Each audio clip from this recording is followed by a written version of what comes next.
Nous continuons nos petits résumés des fondamentaux de la foi chrétienne. Nous en sommes donc à la 3e rencontre.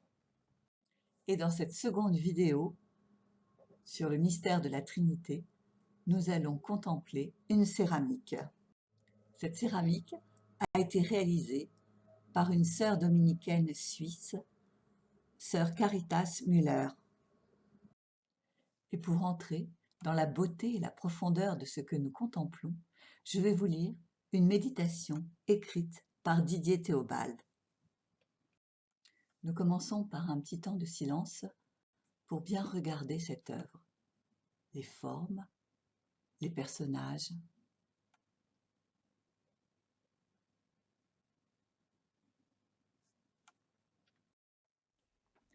Tout est arrondi dans cette œuvre.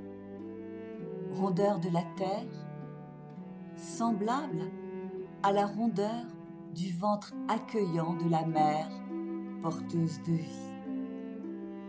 Harmonieuse rondeur qui englobe chaque personne dans un trilobe solidement ancré dans la sphère de l'univers.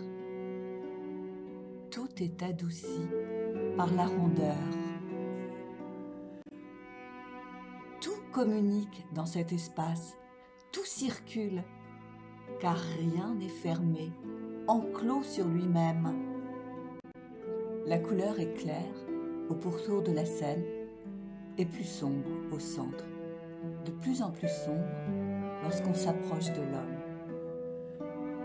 Une manière peut-être de suggérer que celui-ci habite les ténèbres et l'ombre de la mort.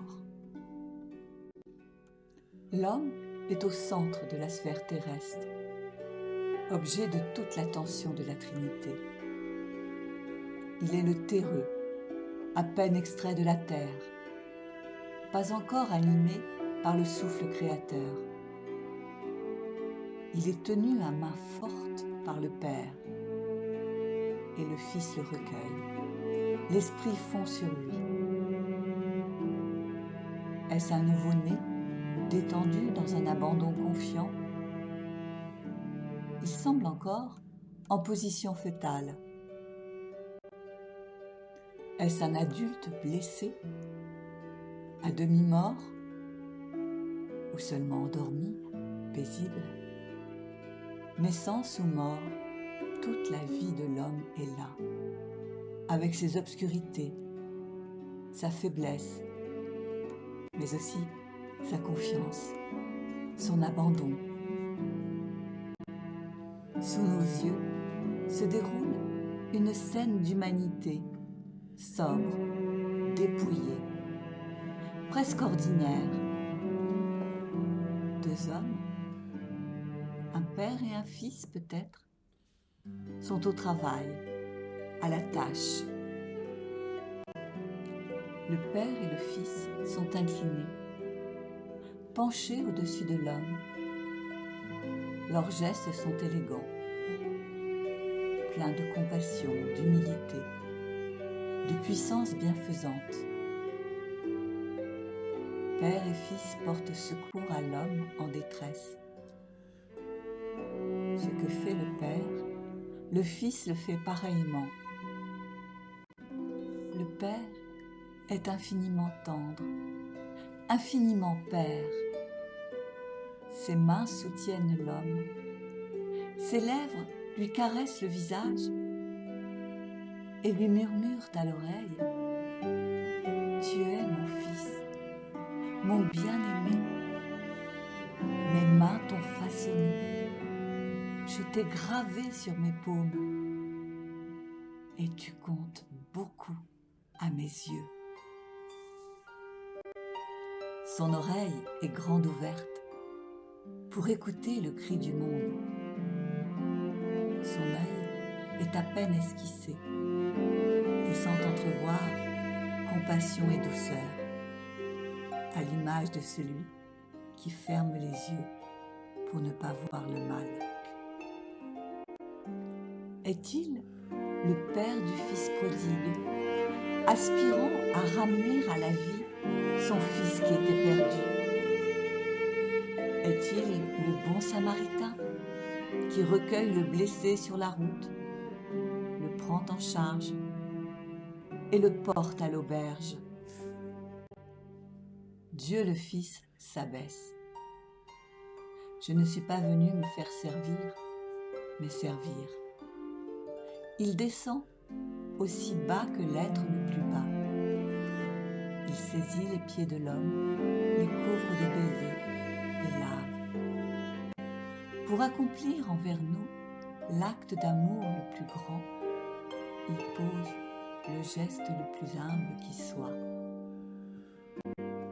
L'Esprit Saint est un oiseau de feu, une colombe ardente. Il fait irruption par le haut vers l'homme. Il veut le remplir de son amour, de sa lumière, de sa paix. Esprit créateur, force de vie, langue de feu, paraclet consolateur, toujours inconnaissable, il plonge dans l'univers vers l'homme pour lui communiquer sa force vitale.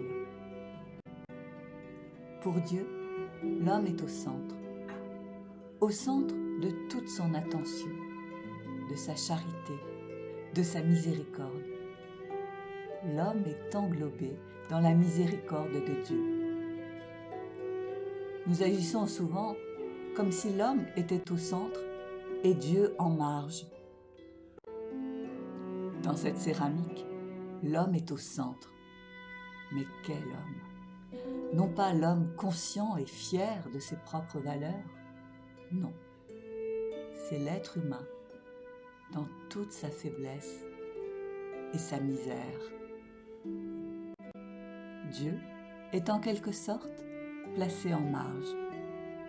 L'homme est entouré de tous les côtés par ce Dieu mis de côté.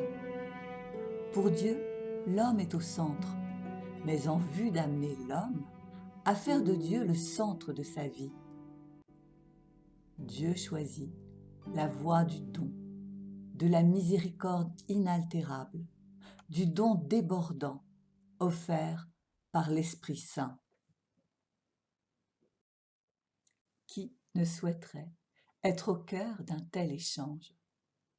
Cet homme peut être chacun de nous,